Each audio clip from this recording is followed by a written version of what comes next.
খুব ভালো করে বোঝেন, এ ব্যক্তি 5 ওয়াক্ত নামাজ জামাতে পড়ে সে হলো মুসলমান, আর যে ব্যক্তি নামাজ পড়ে কিন্তু ঘরে পড়ে সে মুনাফিক মুসলমান, আর যে নামাজ পড়ে না সে কাফের।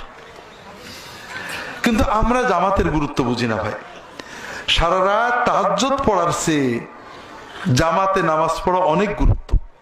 আল্লাহ রাসূল সাল্লাল্লাহু আলাইহি ওয়াসাল্লাম বলছেন, কেউ যদি ইশার নামাজটা জামাতে পড়ে আর ফজরের নামাজ জামাতে পড়ে সারা রাত তাহাজ্জুদের সওয়াব পাবে। কাজেই ভাইরা জামাতে নামাজ ছাড়বেন না।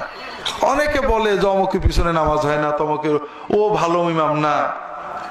জামাতে নামাজ পড়া আমার জন্য ওয়াজিব। ওই ইমামের গুনাহতে আমার কিছু হবে না। ইমাম খারাপ হলে গুনাহ হবে মসজিদ কমিটির, সভাপতির, সেক্রেটারির। আমি সাধারণ মুসল্লি, আমার জন্য ওয়াজিব দায়িত্ব জামাতে নামাজ পড়া। কাজেই জামাতে নামাজ পড়বেন, জামাত যেন মিস না হয়। যদি কোথাও মাঠে ঘাটে থাকেন, ওই 2-3 মিলেই জামাত করবেন, এটাতেও কিন্তু জামাতের সওয়াব পেয়ে যাবেন। একা পড়বেন না।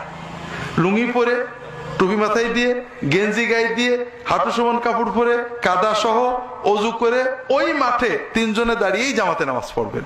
কথা কি বুঝতে পেরেছে? জামাত ছাড়া যেন 1 ওয়াক্ত নামাজও না হয়।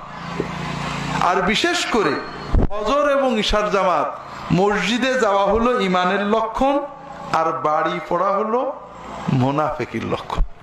রাসূলুল্লাহ সাল্লাল্লাহু আলাইহি ওয়াসাল্লাম বলছেন, আসকালুস সালাতি আলাল মুনাফিকিন আল আতামাতা ওয়াস সুবহ। মুনাফিকদের জন্য সবচেয়ে কঠিন হলো ফজরের জামাতে আসা আর ইশার জামাতে আসা।